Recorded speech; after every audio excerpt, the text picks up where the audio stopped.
আবার একটা সিনারি নিয়ে চলে এলাম।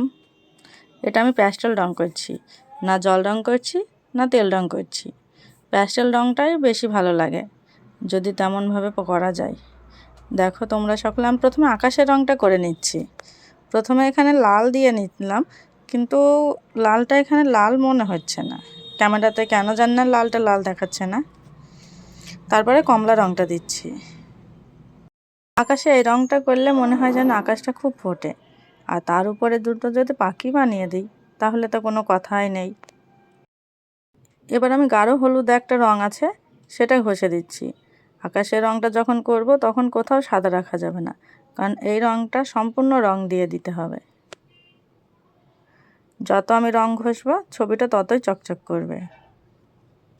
এটা আমি আমার সকল স্টুডেন্টকে শিখিয়ে দিই যে রং যখন করবে কোথাও যেন সাদা না থাকে। সিনারি মানে কি, ড্রয়িং মানে কি, আমি সেটা নিজের মতো করে সাজাতে চাই, নিজের মতো করে রং ঘষতে চাই। এই রংটা করার পর যখন দেখব যে একটু একটু ফাঁকা আছে, তখন একটা হালকা হলুদ আছে সেই রংটা দিয়ে দিতে হবে। আর একটা কথা যেটা আমি সব ড্রয়িংয়েই বলে থাকি, সর্বপ্রথম সিনারি এঁকে নিতে হবে, তারপর রংটা সর্বপ্রথমে রং করতে হবে আকাশের। আর সর্বপ্রথম আকাশের রং করাটাই ভালো, তা না হলে গাছ টাছ কোনো কিছু করতে গেলে আকাশটা যখন করতে যাব তখন সেই রংটা ছড়িয়ে যাবে।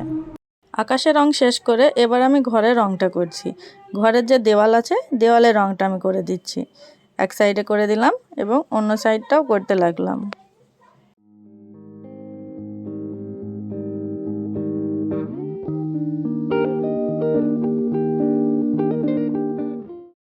এবার ঘরের পাশে একটা খড়ের গাদা আছে সেটা রং করে দিচ্ছি, যেগুলো বিছালি বলে সেইগুলো। দেখো কেমন করে করছি আমি, কোন কোন রংটা ব্যবহার করছি দেখে নাও। প্রথমে লাল খয়েরি রংটা আমি দিয়ে নিচ্ছি, এবার এলামাটি রংটা দিচ্ছি। রংটা এমন করে ঘষবো যাতে কোথাও না সাদা দেখা যায়। এবার উপর দিয়ে হালকা করে কালো রংটা দিয়ে নিচ্ছি যাতে ওটা ফোটে ভালো, সেই জন্য। দেখো কেমন ফুটছে, তোমরা নিজেরাই দেখো। এবার চালের রংটা দিচ্ছি। চালের রংটা অবশ্য আমি লাল লাল করছি, কিন্তু রংটা এখানে সেই খয়েরিই দেখাচ্ছে, কেন জানি না রংটা লাল মনে হচ্ছে না। তোমরা যখন করবে লালটাই দেবে কিন্তু। আকাশটা যেহেতু এখানে হলুদ কমলা, সেই জন্য এখানে লাল রংটাই ফুটবে, চালের রংটা, সেই জন্য আমি লাল লাল করে দিচ্ছি। দেখো লালের সঙ্গে আমি গোলাপি মিশে দিচ্ছি, সম্পূর্ণ লাল করছি না কিন্তু, মানে একটা মানানের জন্য। নিচের দিকে একটু মানে ছায়া ছায়া, উপরের দিকে সূর্যের আলো পড়ছে, সেই জন্য উপরটা হালকা নিচেরটা গাঢ়। এবার ঝোপে রংটা করছি। ঝোপে একটু নিচের দিকে নীল রংটা দিয়ে দিলাম, কারণ নিচের দিকটা একটু মানে ছায়াটা অন্ধকার অন্ধকার হবে, সেই জন্য। তারপরে সবুজ দিয়ে নিচ্ছি, আর উপরের দিকটা তো হলুদ দিয়ে নেবই।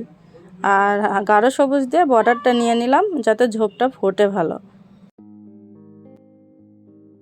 পরের ঝোপটাও একইভাবেই করে নিলাম, ওটা আর আমি রং করা দেখালাম না। এবার কালো রং দিয়ে বেড়াটা দিয়ে নিচ্ছি।